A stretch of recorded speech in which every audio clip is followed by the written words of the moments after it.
imaginez une tiare que personne n'a portée depuis décennies. Trop lourde, trop imposante, trop directe dans ce qu'elle évoque, une époque que beaucoup préfèrent oublier. Même la reine Élisabeth II, bien qu'elle en fût officiellement la propriétaire, ne l'a jamais portée en public. Pourquoi ?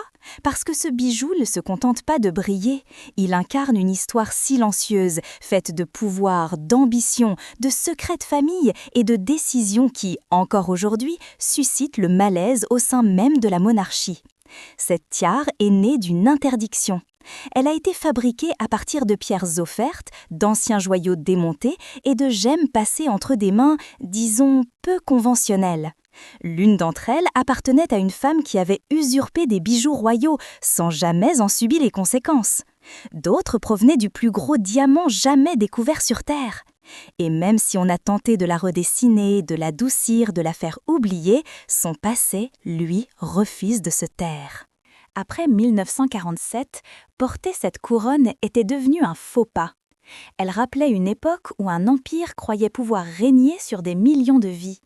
Pourtant, des décennies plus tard, quelqu'un l'a portée à nouveau. Et ce n'était pas n'importe qui. Pourquoi cette tiare est-elle restée cachée si longtemps ?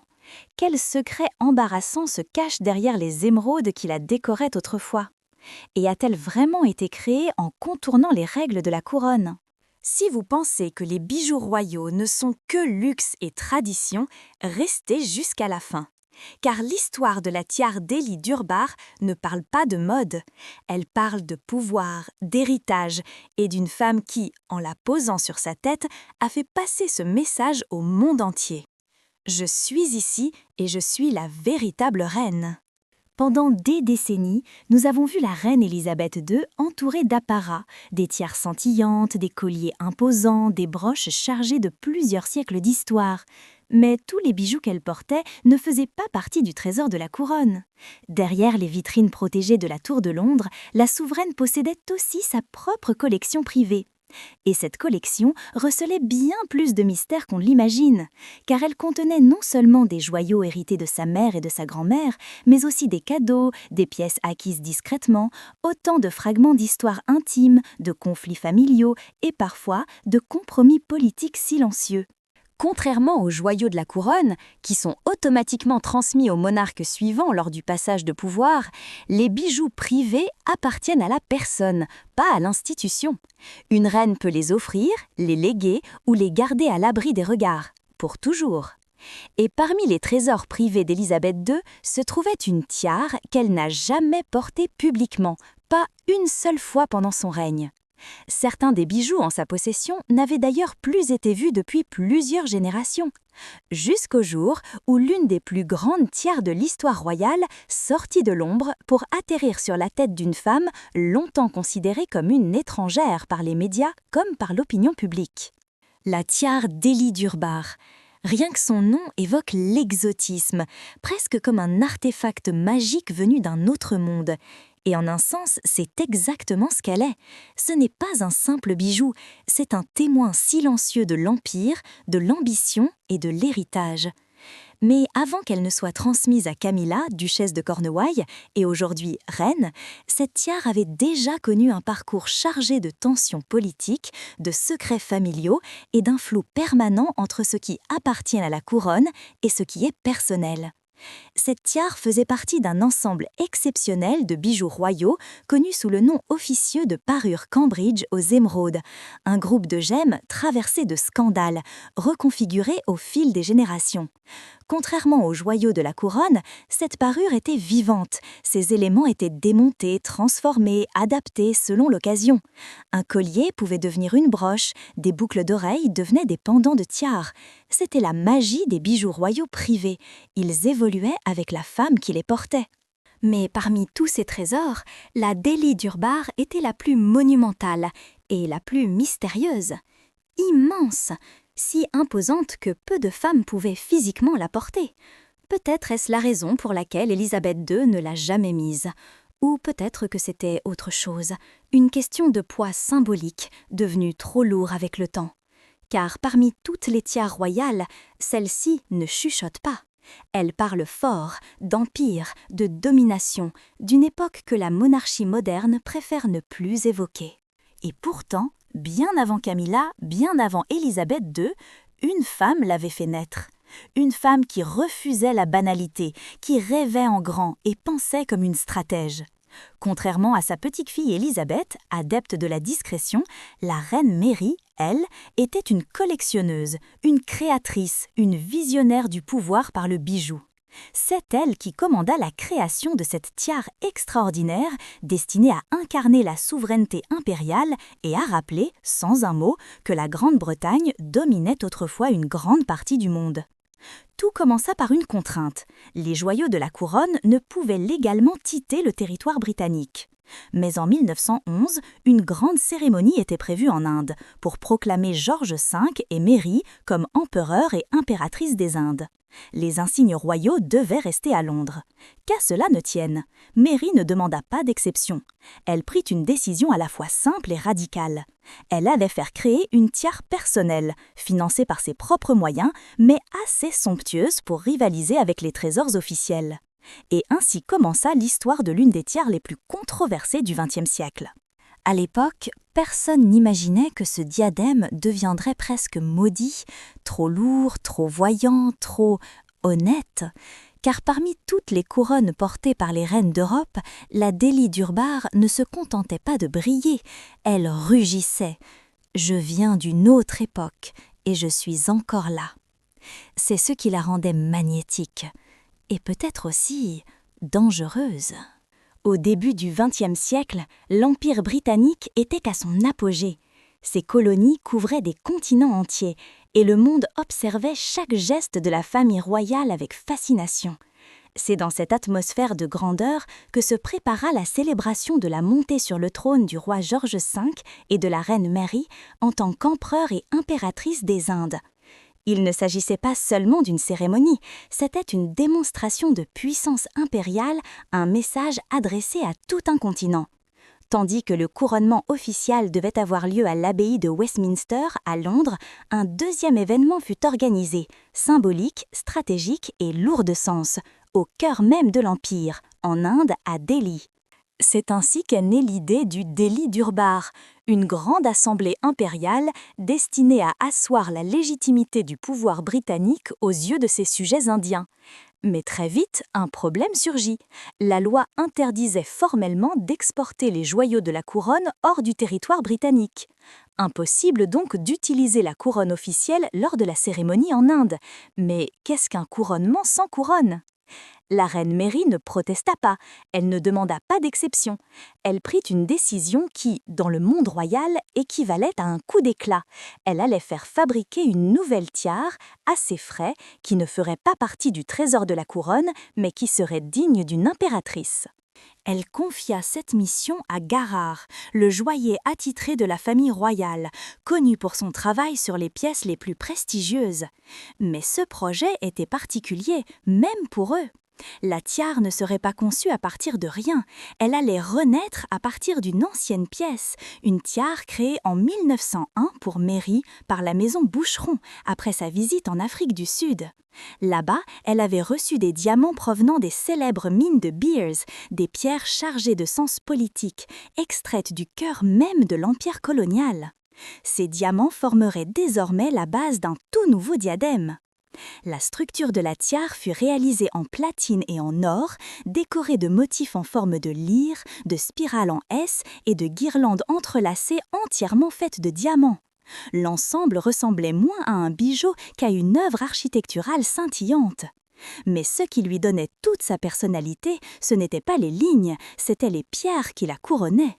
À l'origine, la tiare Délie d'Urbar était surmontée de 10 émeraudes cabochons, taillées en gouttes.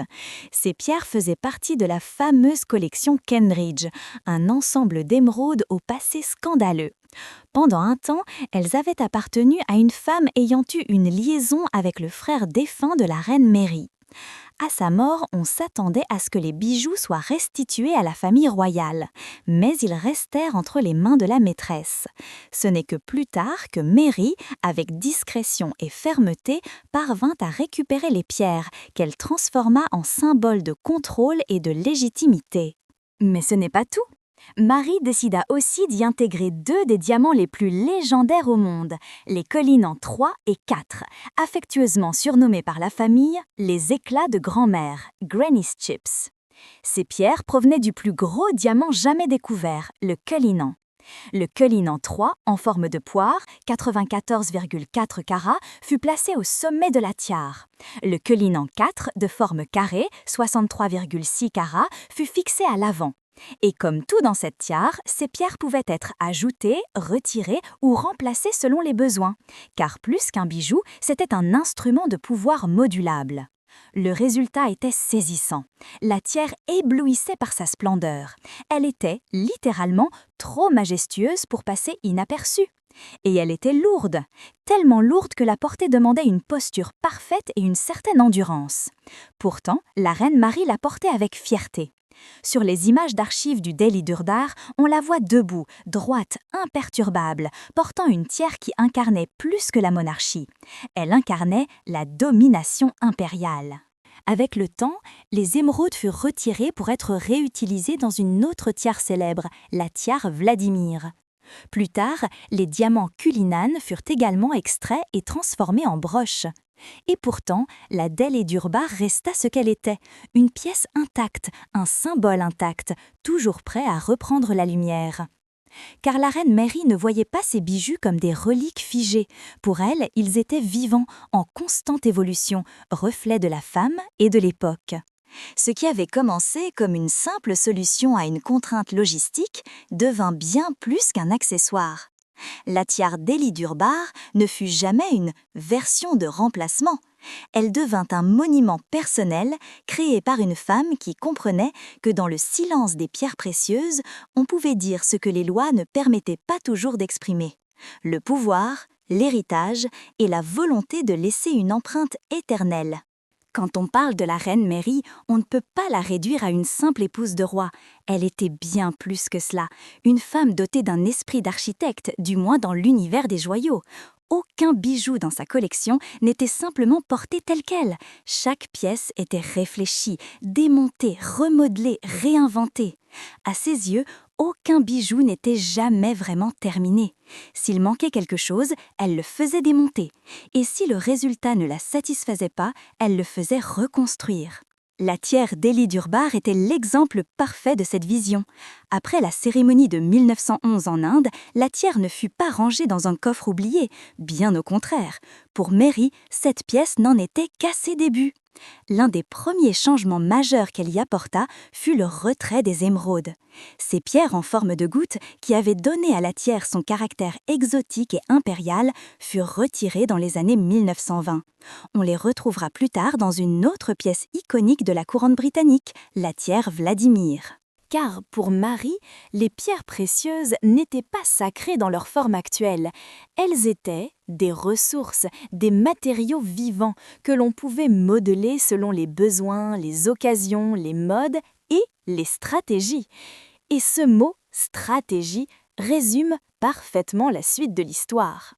Une fois les émeraudes retirées, la reine Mary expérimenta avec une autre combinaison spectaculaire, les diamants Cullinan 3 et 4, surnommés affectueusement dans la famille les éclats de grand-mère, Granny's Chips. Dans n'importe quelle autre collection, ces 2 diamants auraient été les joyaux les plus précieux, mais pour Mary, ils faisaient simplement partie d'un système en constante transformation. Le Cullinan 3, en forme de poire et pesant 94,4 carats, trônait au sommet de la tiare. Le Cullinan 4, carré, pesant 63,6 carats, se plaçait à l'avant. Grâce à une conception ingénieuse, ces diamants pouvaient être ajoutés, remplacés ou même retirés sans altérer la structure du bijou. Car cette tiare n'était pas un simple ornement, c'était un message. Et Mary ne portait jamais ses bijoux au hasard, elle les portait pour communiquer. Chaque modification, chaque combinaison, chaque transformation avait un sens. parfois esthétique, parfois diplomatique, parfois intimement personnelle. Elle ne voyait pas ces bijoux comme des reliques, mais comme des armes silencieuses, capables de dire ce que les mots ne pouvaient pas toujours formuler. Finalement, la reine Mary décida que la tiare était prête pour une nouvelle étape. En 1946, plus de 30 ans après sa création, elle la prêta à sa belle-fille, la reine Élisabeth, que l'on connaîtra plus tard comme la reine-mère. Celle-ci emporta la tiare avec elle lors de sa tournée royale en Afrique du Sud en 1947, offrant ainsi au public une apparition rare et précieuse de la Délie Durbar en pleine lumière. Ce n'était pas un simple choix de bijoux, c'était un geste politique, un symbole de continuité, une affirmation du pouvoir féminin dans une période de bouleversements mondiaux. Et puis, plus rien. La reine-mère ne remit plus jamais la tiare. Elle la conserva jusqu'à la fin de sa vie, mais ne la porta plus jamais en public. Pourquoi ? Certains disent qu'elle était tout simplement trop lourde. D'autres pensent que son poids symbolique était devenu trop gênant. La tiare portait en elle l'image d'un empire disparu, d'une époque coloniale que l'on préférait ne plus évoquer. À la mort de la reine-mère, la tiare revint à la reine Élisabeth II. Mais elle non plus ne l'a jamais portée. Et pourtant, elle était la femme la plus visible du monde. Elle possédait une infinité d'occasions pour arborer cette pièce spectaculaire. Mais elle ne l'a jamais fait. Pas une seule fois. La tiare resta dans l'ombre. Pas oubliée, mais silencieusement écartée. Et pourtant, même rangée dans un coffre, elle restait prête. Prête à changer à nouveau. Prête à briller si l'heure venait. La reine Marie l'avait conçue pour être adaptable. Son architecture permettait des ajustements. Ses pierres pouvaient être déplacées, remplacées, transformées.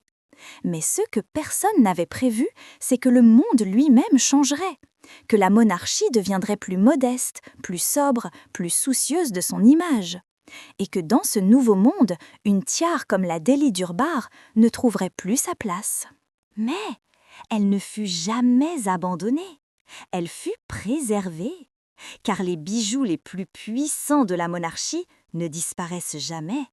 Ils attendent, en silence, jusqu'à ce que le bon moment et la bonne reine les réveillent. Au début du XXIe siècle, alors que la monarchie britannique avançait avec prudence dans une nouvelle ère, une tiare monumentale, presque oubliée, fit une réapparition totalement inattendue, la tiare Délie Durbar. Une pièce imposante, théâtrale même, longtemps restée dans l'ombre, et précisément pour cette raison, terriblement fascinante. Mais ce n'était pas tant le bijou lui-même qui fit trembler les colonnes du palais, ce fut surtout la femme qui le porta.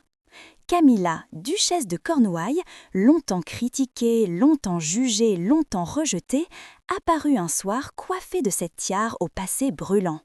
Et d'un seul geste, elle redessina les frontières du pouvoir au sein de la famille royale. Nous sommes en 2005, juste après son mariage avec le prince Charles. Une union longtemps considérée comme impensable était devenue officielle. Mais l'opinion publique, elle, restait divisée.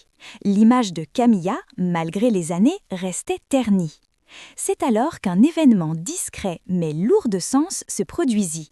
La reine Élisabeth II lui prêta la tiare Délie Durbar. Officiellement, il s'agissait d'un prêt à long terme. Officieusement, c'était un signe limpide d'approbation. Car dans le langage codé de la monarchie, porter une tiare de cette envergure n'est jamais un geste neutre. Camilla la porta lors d'un dîner d'État donné en l'honneur du roi et de la reine de Norvège. Elle entra dans la salle coiffée de cette tiare et le monde entier se figea. C'était la première fois depuis décennies que la Délie Durbar apparaissait en public. La reine Élisabeth II ne l'avait jamais portée, pas même une seule fois. Mais Camilla, elle, le fit. Et ce geste, simple en apparence, fut perçu comme un message.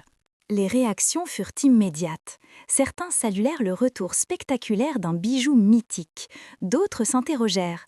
Dans un monde post-colonial, une tiare nommée d'après un événement de domination impériale avait-elle encore sa place ?